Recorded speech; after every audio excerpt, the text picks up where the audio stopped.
All right, we're recording. Great. So hi, welcome everybody. Welcome to everyone watching. So today I'm delighted as ever. I've got my colleagues from Noah's Ark, Elosa and Emma, and our long-suffering colleague from North Point Wellbeing, Ian Wood, with us as well, who's been our guest for a few times now, haven't you, Ian? And also today, I'm delighted because we've got two new guests with us from Barnardo's Positive Identities, and it's Caroline and Finn. So yeah, so you've got 6 of us today, a wealth of expertise and a wealth of ideas and thoughts, no doubt. So yeah, I just wonder if I could hand over to you, Caroline, just to tell us a bit about yourself, where you're from, and just the role that you fulfill there. And yeah, go for it. Just tell us a bit about it. Yeah, well, I work for Barnardo's Positive Identity Service. My role is a project worker. I work with young people and families around LGBTQ issues, supporting them with gender identity and sexual identity as well. We support young people with one-to-one issues, and we also go into schools and we do workshops for children in year 5 and year 6, also providing training to professionals as well.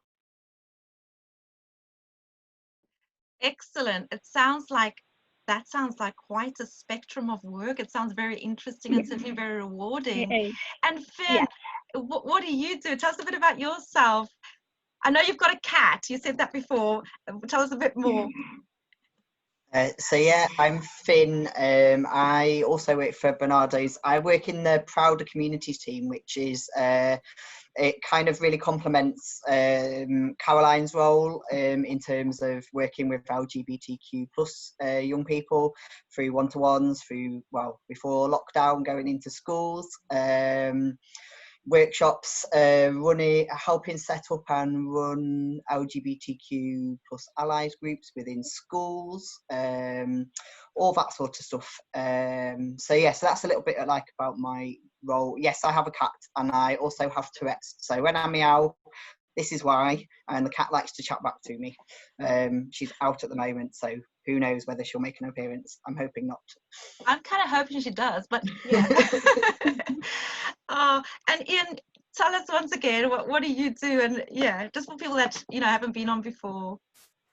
Yeah, I work for North Point Wellbeing, and we hold one of the contracts for what used to be called CAMS, which is now the Open Minds Partnership. Yes. My role within that is the school links person. So I work to support education, but with a mental health hat on. So I go to schools and advise schools on how to work best with young people if they're encountering problems, but also to support the school with strategies and ideas and training.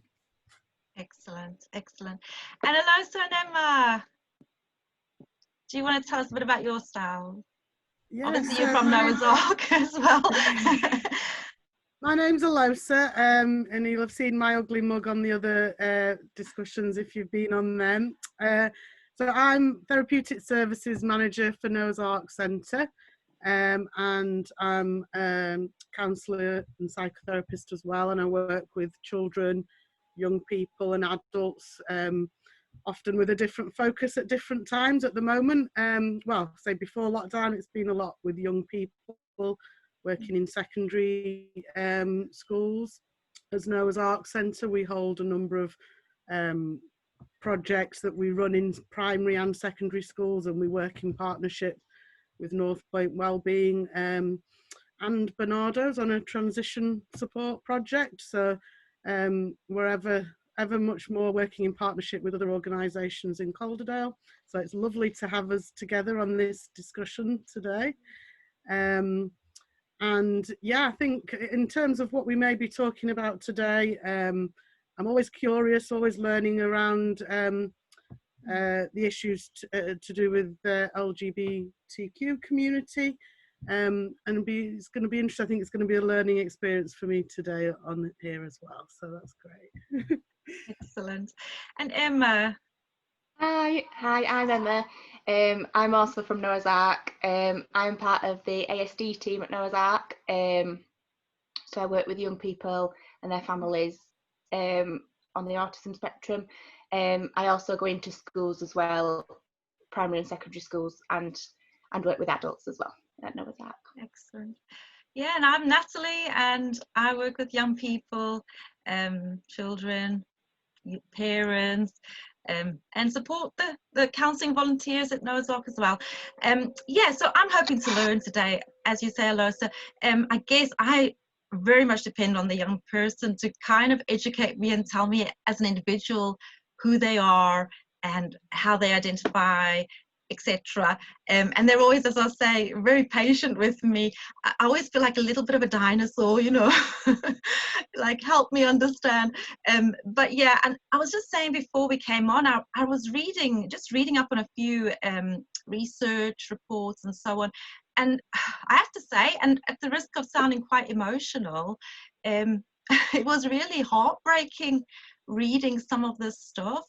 For instance, the Stonewall report, they basically interviewed 5,000 LGBTQ young people, and they found that 52%, which was half, well, more than half, said they'd experienced depression in the last year, and this was in 2018. This report was published, so it's not an old report. It was quite, you know, relatively recent. I just thought, my goodness. And then I read on, and it was like 41% of non-binary people said they harmed themselves in the last year. And I just thought, my gosh, these are young people in real despair. I think there was transgender people, 48% had thought about killing themselves in the last year. So I just think, gosh, Caroline, Finn, help us understand what is going on there. Can you shed some light? Anyone? I don't know, do you want to go, Finn, or? I don't mind. I think this it's multifaceted, and there's no easy answer. I think what you were saying, Natalie, about allowing young people to tell you what it means for them is a really good starting point, but not every person in that young person's life might actually want to listen or be ready or open to listening. So that, you know, if you can't come out for fear of safety, then that adds extra pressure on and leads to secretive, like, double lives almost, which can lead to risk-taking behaviour. We you know, that's quite clearly evident. And the Stonewall report's just one report. If you look at the Queer Futures report, which is looking at LGBTQ plus young people purely around self-harm and suicide ideation and actual attempts, it's even more heartbreaking, and it breaks it down really clearly. And that's been an ongoing study that's helping to inform government practices around how best we can support young people. But one really positive thing that came out of the Queer Future study was, if there's one trusted adult in a young person's life who takes them at their word when they say, this is who I am, then their risk-taking behaviour drops dramatically and their help-seeking behaviour increases dramatically, and they will reach out for help far quicker rather than waiting till hit crisis point, which is often when a lot of young people will try, you know, it's normally when they reach out. So just by having one adult in their life who goes, yep, I hear you, thank you, how can I support you, can make a massive difference. And I think that's part of the role that me and Caroline have, is being that listening ear to go, yeah, you know, we hear you, we see you, and that's really powerful for a young person to be able to explore things. But it's getting trickier during lockdown, I think. I don't know, do you want to add in, Caroline? Yeah, no, I completely agree with what Finn's just said. We are another aspect, another safe adult that can be there for that young person. You know, some young people are fortunate that they can approach their family, their teachers, adults in their lives, and express who they are and start that process of seeking that advice and that help. But not all young people have that. So we are a safe adult for them to come to. We're very much around that young person. the support that they need, giving them that voice and giving them that validation that how they're feeling is okay. It's okay to feel like that. It's okay to be unsure. It's okay to be worried about these things. And then exploring the support that we can give them to then hopefully alleviate other potential things that could happen if they didn't have that support. Yes. And Caroline and Finn, what does that support look like? I know you do a lot of work. Is it workshops in school? Tell us a bit about what you do, and what does it look like? And you know, let's say there was a young person in school who really is going through a really particularly difficult time with questioning and trying to figure out how would they. Can they refer at the moment? I know you said, Finn, with lockdown, it's been really difficult. Yeah, can you just shed some light there?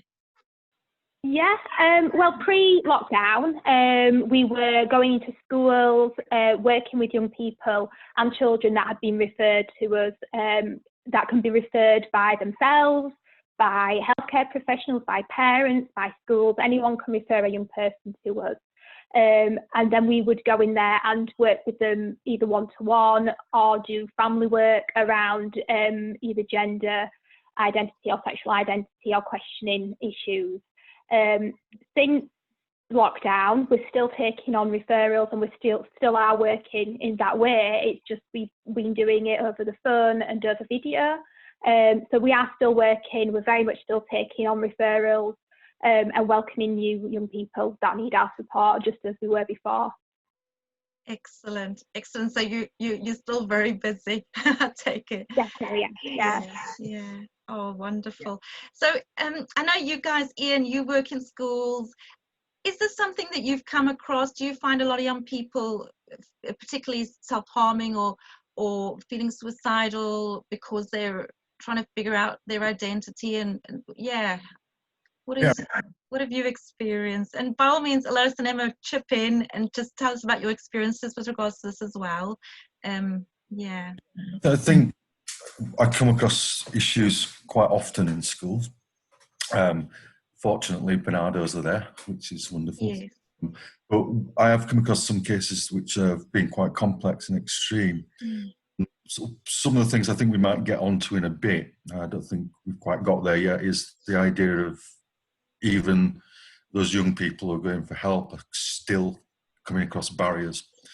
And those barriers exist within our own services. And I think that's where we as health services need to really get our skill base and knowledge set. And again, a lot of our beliefs and upbringing out of the way to understand what it is that those young people need, because they come into our services and our services weren't really aware of the issues that we were facing because of some of those, I suppose, more hidden aspects of what it is that those young people feel that they're going through and experiencing. So an example of that is I work with a young person that was being diagnosed for things that weren't necessarily relevant. That's not what the young person wanted, which led to further complications with mental health. So I think for me, one thing that I'm coming across a lot is still, although we're a more understanding world, apparently, the stigma's still there. And I think that's something that we need to really kind of overcome and discuss, I think, if that makes sense. Yeah. I mean, absolutely. You know, you can never have enough knowledge, and we can never, you know, we're always learning, aren't we? But I think it's something about having the attitude of wanting, because I think this is something young people say to me. I always say to them, you know, I'm not going to get it right every time. I'm not going to get it right all the time. But they always say to me, but Natalie, at least you're trying. So they are very gracious. If they just know your heart and they know that your heart towards them is, you know, that you really just want to, you know, you want their best. Yeah, but I think you're right, Ian. I think there's always room for you know, growing in our knowledge and having that attitude of you know, being teachable and having that humility to say, you know what, actually, yeah, we want to learn, you know, educate us. Of course. That fear of getting it wrong can often lead to, it can be a bigger barrier from an adult and a worker perspective. That fear of getting it wrong and doing more harm maybe can lead to inaction, which can be just as great as actually doing, to getting it wrong in the first instance. So having that I want to learn, but also recognizing that some of the terminology that young people are using, some of the labels that they want to give themselves, might mean different things to different young people, even though they're using the same word. So getting them to explain what that means to them and how it reflects them and their identity can be a really good starting point. Yeah, absolutely. But I hear about that a lot of adults or teachers, whoever, professionals saying, I don't want to get it wrong and make it worse. So that's often what comes out in, when you start a training session with professionals, is, help me get past that block myself. Oh, but I'm so relieved that you've said that, and I'm so glad you've said that, because certainly I know for me, I feel like a slight anxiety, but then I just think to myself, well, Natalie, just ask. They're really gracious to educate you. They're so patient so often with us, our young people, and I don't think we give them enough credit for that at the best of times, just how patient and lovely they can be when I don't always know, and it's okay to ask. I've learned that, Finn, but you're right, it has been it has been a barrier at times, because it is a fear, because obviously the last thing you want to do is offend somebody, and that would be so the last thing on my heart to do, with a young person. I mean, I'm just picking up. I was thinking that in between, what you and Finn was mentioning, there is that I know when I've worked with young people who have identified in different ways, or maybe just been questioning, not identified as such, it's remembering that uniqueness of the individual, I think, often, because sometimes I'm just thinking of sort of different ends of a continuum sometimes, that worked with the young people who have had a sense of urgency about that wanting to be accepted as a certain, in a certain way, however they've labelled themselves, or, however they're seeing themselves. There's been a sense of real urgency kind of about it. And then to the other end, where it's been a lot less urgent and just a kind of ease of exploration and questioning, and it's not been that kind of, you must do something about this now, or I must do something about this now. It just really picks up there that each and every child or young person going through this will have their unique presentations and identities, but also what they want to do with that as well, kind of what they foresee moving forward.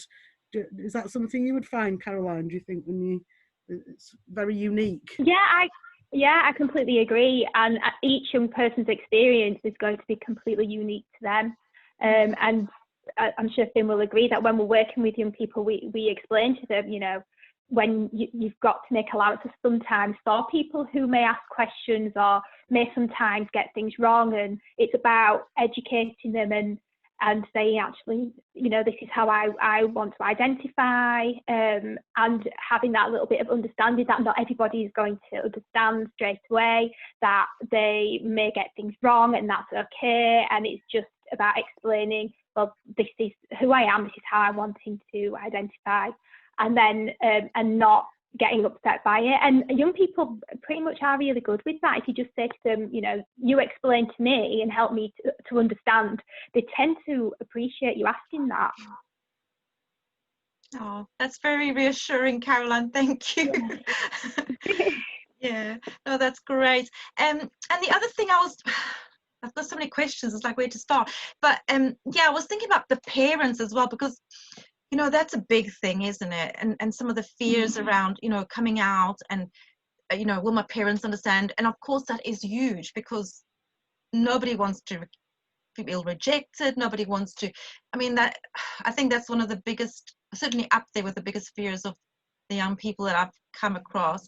But how do you guys, do you work with the parents as well, and can you guide us in just how we might support a young person in regards to the parents? Yeah, again, it's completely individual to the young person and what's going on in their lives, and how they want to address it. Also, age comes into it as well. So under a certain age, we would need parental consent to work with a child. past a certain age, then we would be able to work with the child or young person without that if we didn't think it was appropriate. If they were struggling with issues and struggling with coming out to parents and they were referred by, say, school or a professional, then we could still work with that young person and work towards approaching family and working with the family. It just depends on the situation with that young person and their family and the support that they would want around that. Some young people feel like they do want some support with coming out to their families. Some young people, the support they need might be around other issues such as school or friendships, things like that. So it's very much, it's hard to sort of give a general answer for that because it's so unique to each person really and their experiences. But we do offer support to families and to parents, particularly during lockdown. Doing a lot of the work over video, I've actually got to know the families quite well. Whereas normally I go into school and work just with the young person, I've been able to do some work with siblings. We've done a lot of work on things like stereotyping, pronouns, that's a lot of resilience work, so to prepare them for if they're ever asked anything that makes them feel uncomfortable. And then having those casual conversations with parents about their concerns.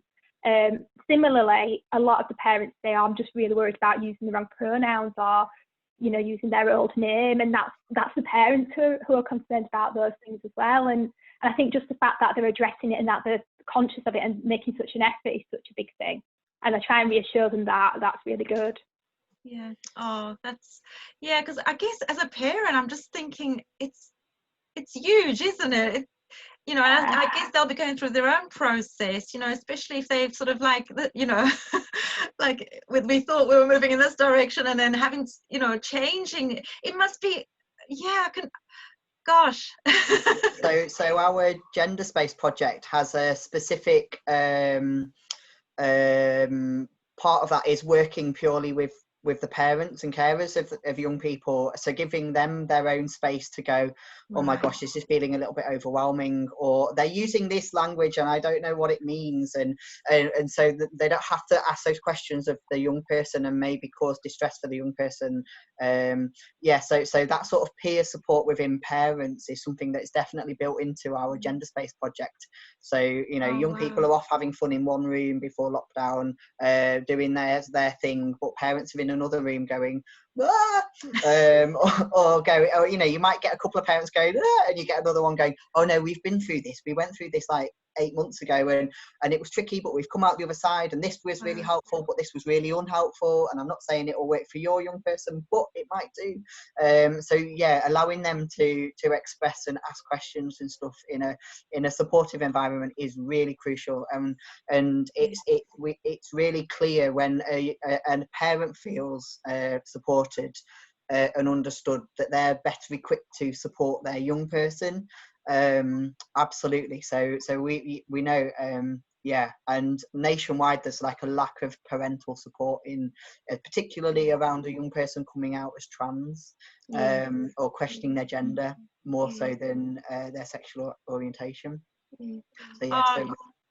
That's amazing, and it just sounds like such a nurturing and like such a compassionate environment, and there's something about not feeling alone in it, you know, if you've got other parents, like it's not just happening to me, you know.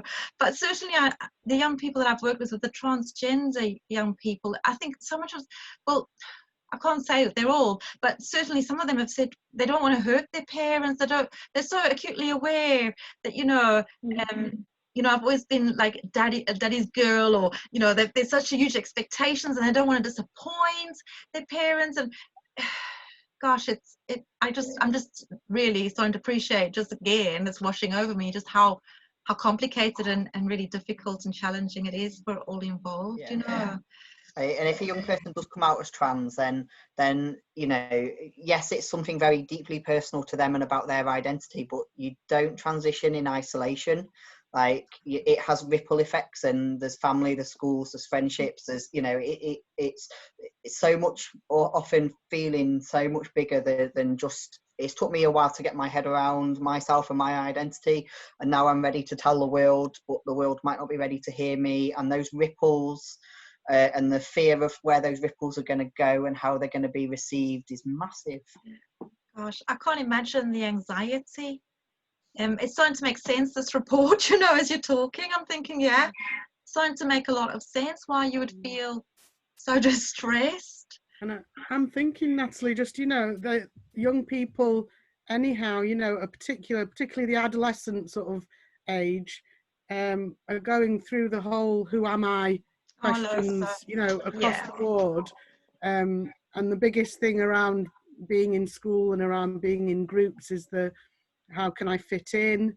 There's that dual kind of thing of wanting to need for self-definition, so that you define yourself as who you are separate from others, but then that whole need for commonality, where you feel like you fit in and you belong and you're part of a group. So I guess I'm kind of thinking, when you some of these the questioning that may go on with young people, and I don't know when you might find that, you'll know this, maybe Caroline and Finn, when you know how early that starts. I mean, with people, we might often think it's in their teens. I suppose in my preconceived mind, I'm thinking, you know, as teenagers they're going through a bit of that, but it probably starts may well start a lot younger, obviously, particularly with we're talking about the trans gender issues.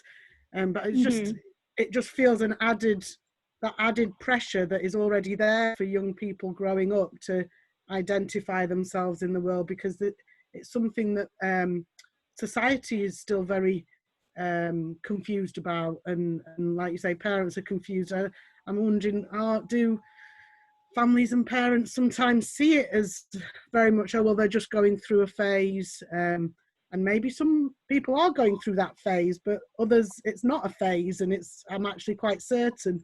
I don't know, I'm sounding a bit confused myself maybe as I share that, but yeah, I'm just thinking that kind of who am I, general young adolescent sort of questions that arise at that time. Yeah, young and I think that's Sorry, Caroline, go on. No, sorry, Finn, go on. I was just going to say that all young people question who they are and trying to figure themselves out, and a lot of those questions do arrive around the same time as puberty, and their hormones are all over the place, and their bodies start changing, and you know, all that sort of stuff. But some really, you know, I think I read a study that said by the age of 6 our core identity is already formed within ourselves, and we might not have the language to explain it. Some really clearly do, and some don't. Some it comes to them gradually. So yeah, so on top of all those, you know, what all young people are going through, there's the added, you know, knowing that they're a bit different to their cisgender peers, to their heterosexual peers, to, you know, and trying to navigate those. And then if you think about a young person of colour who might have cultural expectations placed on them as well, and where do they fit in with that, or religious issues, you know, all those sort of things, they add up. So we're always the sum of all of our parts, but sometimes it can feel that one part is so overwhelming that it becomes a real struggle. Absolutely. Not entirely certain. And I think within our role, when we go in and we work with these young people, it's about giving them that space and giving them that time to just be themselves and explore who they are, without any pressure of deciding or labelling themselves as I am this or I am this.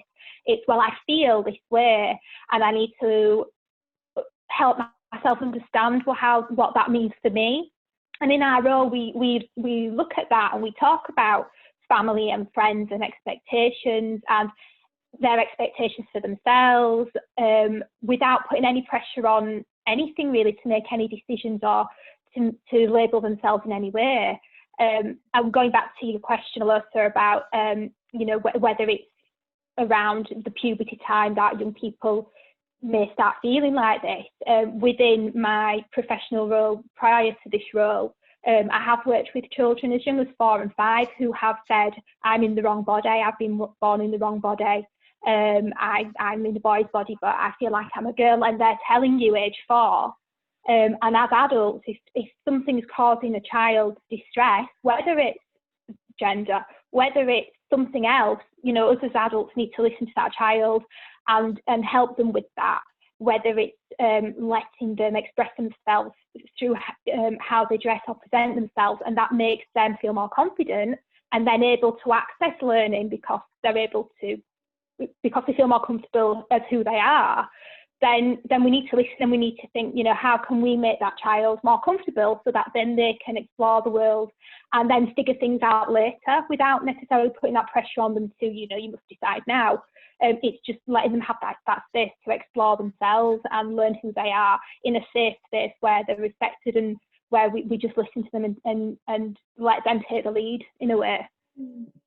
Oh, Caroline and Finn, it's just listening to you guys, it's brilliant, because I'm just hearing that it's so respectful and just so giving them that space and that time, and I'm realizing actually we've got quite a bit in common you know, in terms of giving people space and time and just really letting them be heard and trying to understand. No, that's really encouraging. Wow. And Finn, when you said, you know, feeling confidence and all these factors, I just thought, gosh, it is so complicated. It can be for some of people, and it's not just, it's multiple factors at play here.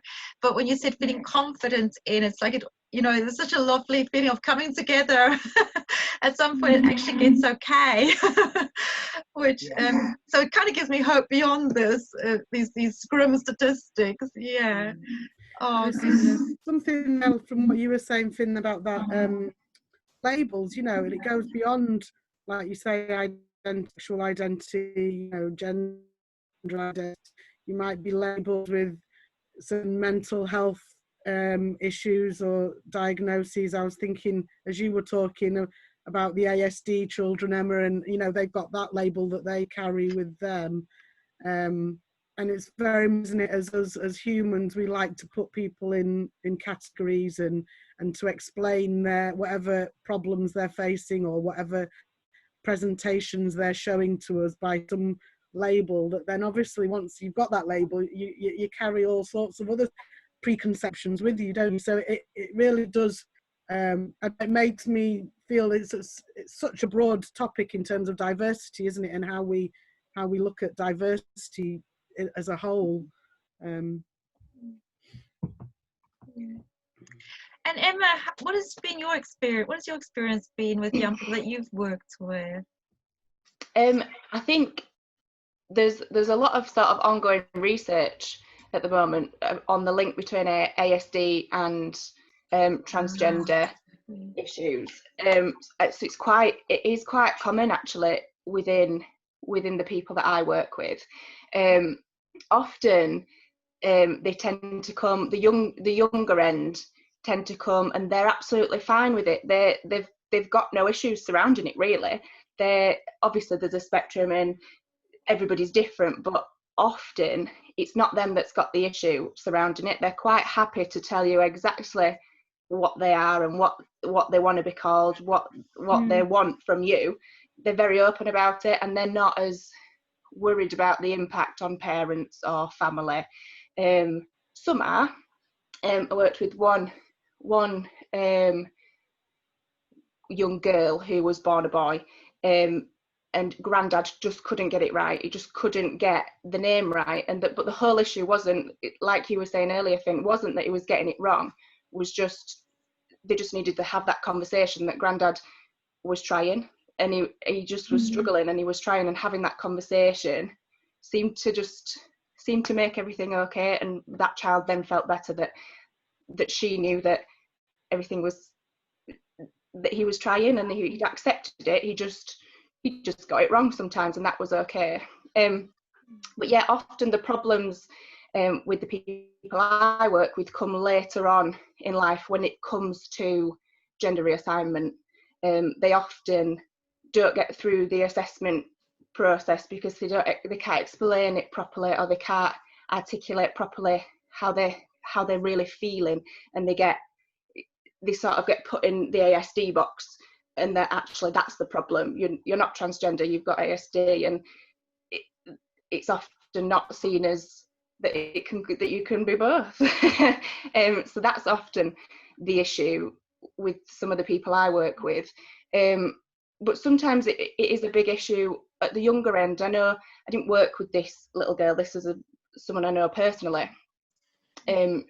She was about 8, and she was desperate for the surgery, and obviously she couldn't have it. She was too young, but she hated the fact that she had a penis, and the worry was that she would cut it off.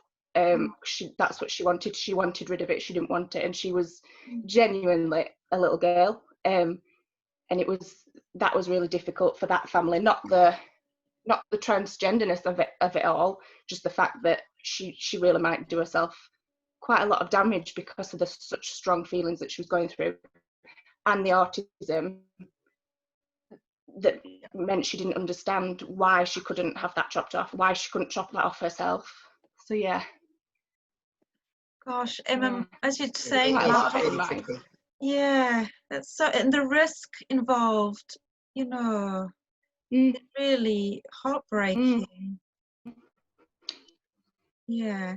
I'm just remind me of some of the, you know, the teenagers. And it wasn't like a self-harm thing. It wasn't a self. Sorry, Emma, I think you just froze there. Have I broken up? Oh, sorry, you just lost you for a second, Emma. Sorry, just lost you for a second, darling. Am I back? You're back. Yeah, I think you were just saying about it wasn't a self-harm thing or anything like that. It would have harmed her, but that wasn't the intent. The intent was that she just wanted rid of it and didn't understand that's not good for her health, obviously. Yeah. So what I'm hearing there as well, that it's come with there's a lot of intensity in and I don't know if that's something Caroline or Finn, that, you know, that level of intensity Emma's kind of alluding to there. How do you kind of cope with that? You know, those sort of really strong feeling, isn't it, that maybe you can't always fix. I know in our counselling profession it's that very much, you know, we can't fix this, we don't have a magic wand, and I imagine there must be a lot of that when you're talking to people. Managing expectations is massive. Like, you know, that young person might have sat with those feelings inside them for a while, and then when they finally tell that, you know, they're ready to shout it from the rooftops, and we have to go, hold on a minute, like, you know, you've lived with this for a while, let's give some other people a bit of chance to understand it and get their head around it, and maybe do a little bit of research so they know where you're coming from, because for them it might feel really sudden and abrupt and it's come out of nowhere. And so those sort of managing expectations. And then, you know, again, we can't wave a magic wand. We know that there's really long waiting lists for the gender service, you know, the gender identity development service that young people can get referred into.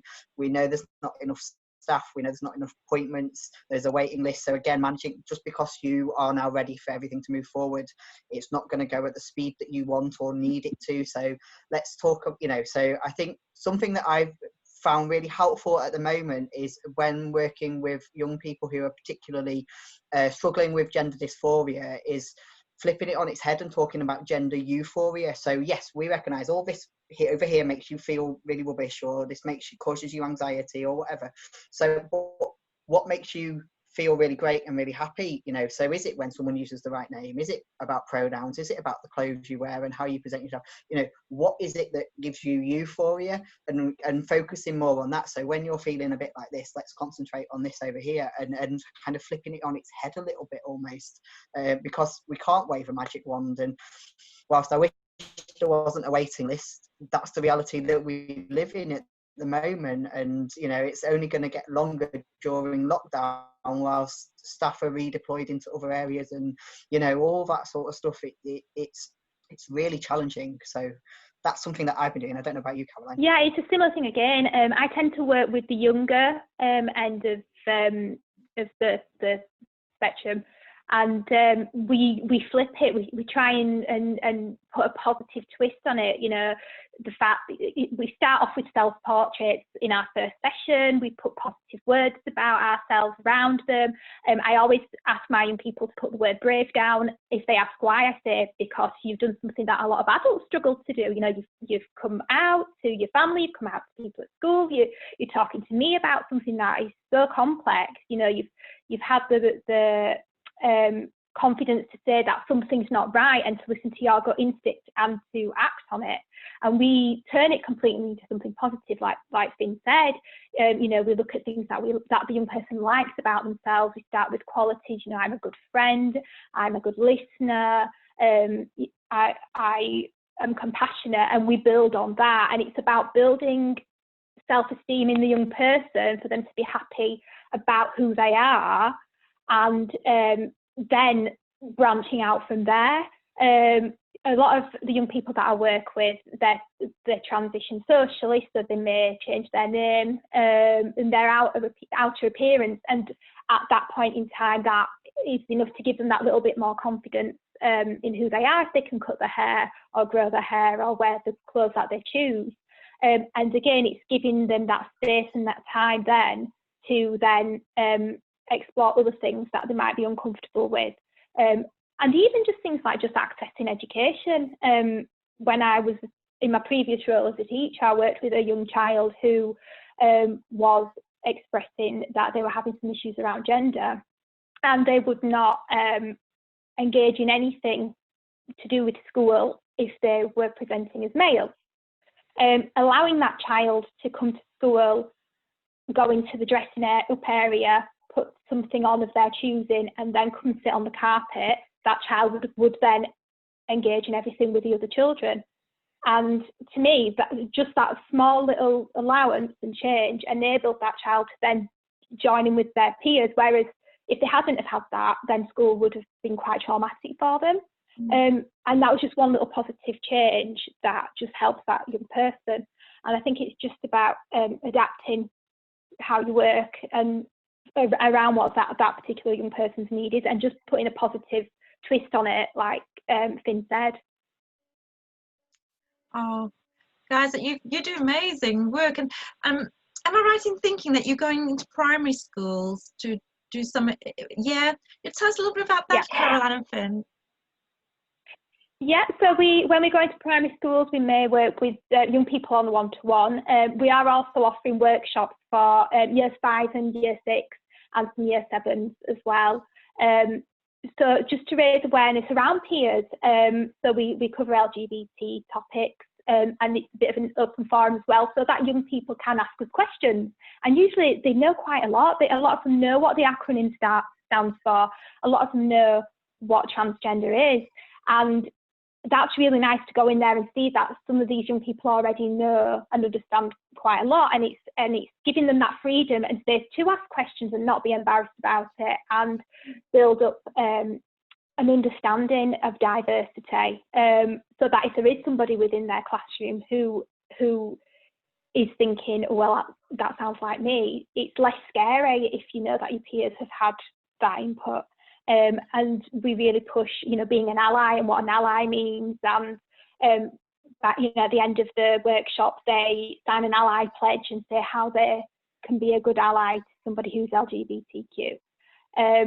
So that is how we support the young people in that primary phase. And then another part of it is the transition to high school. So if we are working with someone at primary school who is socially transitioning as they go to high school, we help that young person and family with things like changing the name, how they will approach school about things like their pronouns, changing facilities for PE, toilets, things like that, families of children and young people might need help with. We can step in and help them with that. Wow.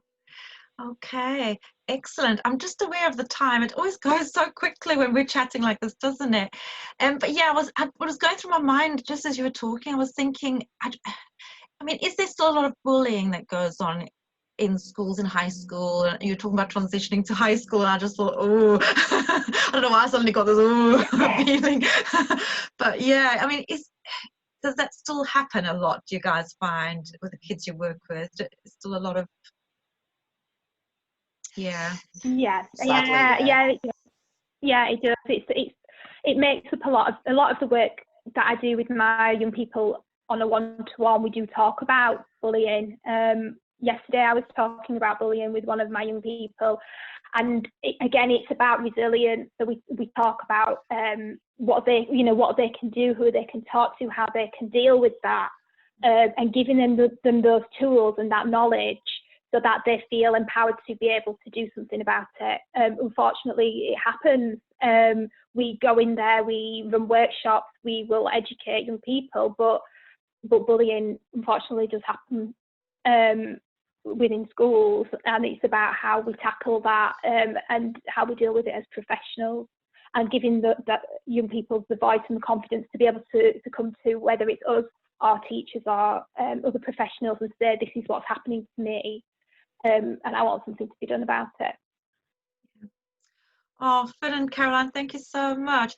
So yeah, any other questions? I don't want you to leave without giving people opportunities to ask any more questions. Yeah. I just got something else to say about bullying. Oh, sorry. Go on, Caroline, sorry. So I was just saying, if a school has an incident, for example, where there is some bullying based around gender or sexual identity or anything like that, again, we can go in there and do work with the other side of it. So with the young person who may be seen as doing the bullying, we can go in and to do some positive work to educate them, basically, and to help them. But that's another side of what we do. We can go in there and work around that. Wow, gosh. And Caroline and Fern, how does a young person, can they just ring up, can they just phone up if they want to come to, a group, or if they just need some advice? You've got a website, it's just easy, just Google positive identities, and it'll come up. Yeah.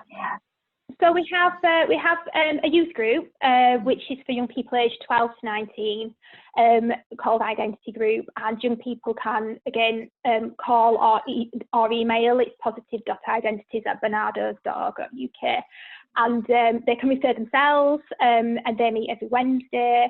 So there's that support network for young people. For one-to-one work, again, young people can refer themselves. Family members can refer young people, schools, professionals that are working with young people, and we are very much still taking referrals. So it is something that we're still working on, and people can approach us themselves. We do take referrals from young people who will come to us and say, I need support. So it's not something that they have to have an adult do for them. Wow. Oh, that's excellent. And Caroline and Fern, thank you so much. You've been so gracious with us and so wonderfully answering our questions. Yeah, anything else, guys, before we go? Any last comments? Or yeah, I mean, I don't know whether Ian, you wanted to say something there as well. I mean, I know I was just thinking about how a lot of the work that you do there at Barnardo seems to be quite group based. And I think we were also talking about this in that sense of society being part of the interaction, like Finn was saying, it doesn't happen, these changes or questions aren't happening in isolation. And I think it's interesting how you were talking about, that training you can give to schools, workshops in schools, services, going back to what you were saying, Ian, about how services like ourselves, I mean, you were due to come in and do some training with us, weren't you, Caroline, before lockdown? I was, yeah. And I think conversations like this bring, I know for me, the kind of acronym gives me sometimes a little bit of a shiver, like I don't know, like Natalie was saying. But once it's talked about and sort of once you start talking about it and it becomes part of the talk about diversity, it feels a lot more comfortable somehow. That's my perspective. And I just wondered if you wanted to share anything about what society offers for people. I know it's Pride season. You were saying at one point, Caroline, it's Pride. You know, I wonder if they get a lot from that community aspect that helps, you know, feeling like you're not alone. That sort of community events that go on around those topics. Yeah, definitely. I think that it's for young people, like you were saying earlier. I think it's that sense of belonging, of being part of a group. And one particular young person that I've worked with at first was quite uncomfortable with being part of this group that they identified as. But then we did some work on it, and we looked at role models, and we looked at you know, positive people from that community, and it completely flipped it on its head for that person. And now they're really proud of who they are. They're proud to be part of the community, and you know, they're really involved with Pride, and it's really given them something and helps their journey really to have that and be part of that. And I think having Pride and having, you know, flags and things, which we all do work around when we're doing the one-to-one work, is something that really helps young people feel like it's not just them, they're not on their own, and it helps to validate how they're feeling, that it isn't just them. Wow. You guys do such a broad spectrum of work, and you know, you're involved in all aspects of society and school and one-to-one. Have you got a big team, Caroline and Fern? How do you get it all done? My team's not big, not at all. There's me, Rob, Nat, Katie, Yeah, a manager and an admin. you do so well. We cover West and North Yorkshire. Wow, that's excellent. And then in the Calderdale team, there's myself and Lydia and Jeanette, and we cover Calderdale and Kelly. Wow. And then our identity team as well. There's 3 people that run the youth group. So we're quite small teams, but I think that enables it to be a little bit more personal with young people. You get to know them really well, they get to know us really well, which is really nice. Oh, it sounds very relational, and yeah, you do a lot with a little. Gosh, but it's that's the way these days, isn't it? But that's excellent. Wow. So yeah, often, Caroline, thank you so much, and everybody, Ian and Losa and Emma, all once again so graciously gave your time to be a part of this. I think this is just a starter. I think we'll have to have you on again on other topics and how it all interlinks, because I know, like, you know, nothing's a standalone, is it? No, oh gosh, there's so much more we could have spoken and asked to, but it just it always does. It just goes so quickly, the hour, doesn't it? Oh well, guys, thank you so much, and yeah, stay well. Take care. Thank you. Thanks, Bye-bye. everybody. Bye now. Bye. Sorry, I'm just looking for the off button here.